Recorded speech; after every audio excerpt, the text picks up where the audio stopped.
The House of Representatives elections 2025. Your voice matters. Your ballot makes a difference.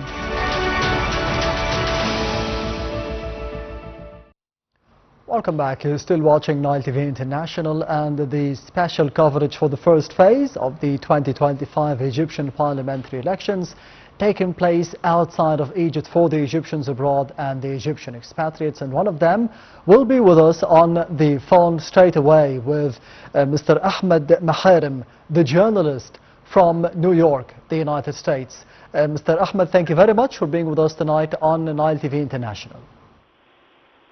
You're welcome. Thank you.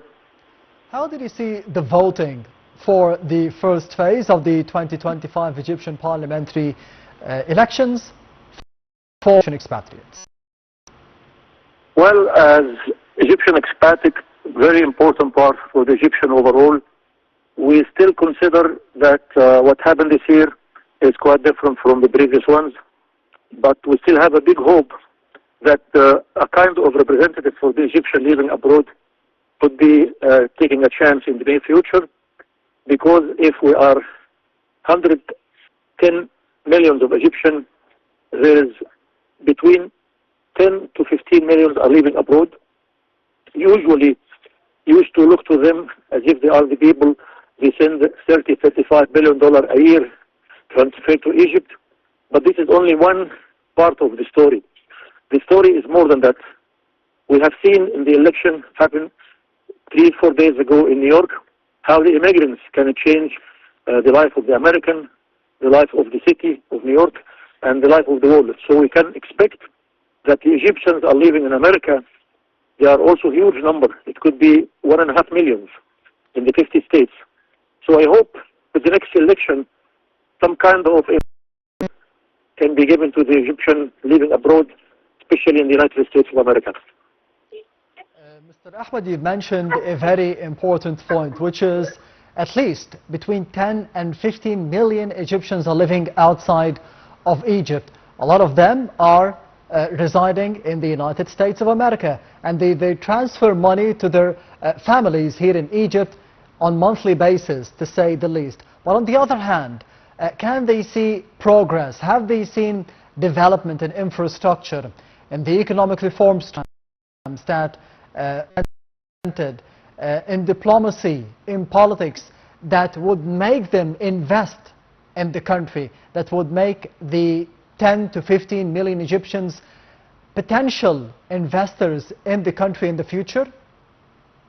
Well, in so many events within the states, we realize that we don't know each other. We gather in occasions, social occasions, United Nations, some other gathering, but we realize that there is so many good numbers of an Egyptian elite. Some of them are deans of a college, are professors, are engineers, are pharmacists, are lawyers, are school teachers, are business people. So the community of the Egyptian within the United States is very large enough.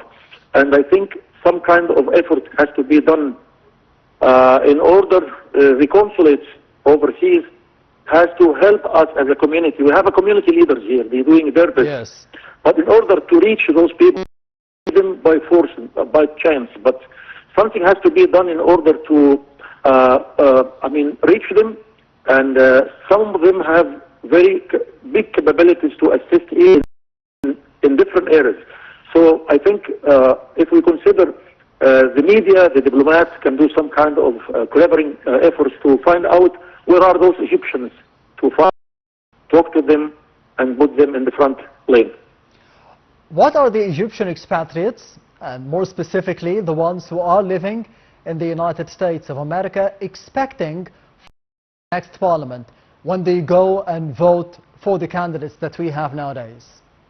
I think they are expecting a lot, and they do have the right to expect a lot from the Egyptian in the parliament. Exactly what the people need. There is, like any community, we have problems, and to find out the proper solutions to those problems, we have to realize that there is people that have experience, and we would like to reach those people that have the experience in order the efforts can reach distance that problems can have a solution, people can have an easy life. That's what we are expecting from them.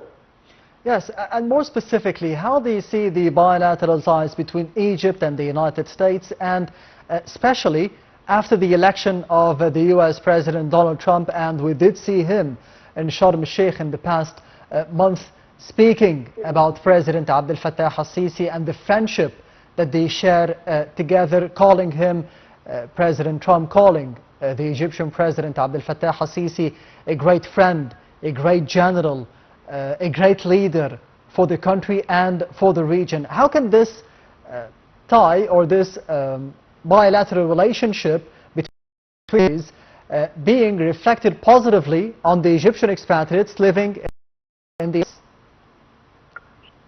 To be honest, we feel very proud of what the Egyptian diplomacy and the Egyptian government are doing. During the last month, October, it was usually the month of victory, 6th of October. We celebrate the opening of the Grand, the Grand Museum. Egyptian Museum. And yes, before that, we celebrate the choice of the UNESCO representative is also an Egyptian, Dr. Khalid. And we celebrate the peace conference took place in Sharm el-Sheikh as well. So all these events, even we are here living abroad in the United States, most of the Egyptians are gathering in different places to celebrate exactly what's going on in Egypt. We usually feel very proud, and we used to have a very good connection with our own country, Egypt. Yes, Mr. Ahmed Maharem, the journalist from New York, thank you very much for being with us tonight on Nile TV International. And this brings us to the end of this special coverage for the first phase of the 2025 Egyptian parliamentary elections. For the Egyptian expatriates, thank you for watching and goodbye.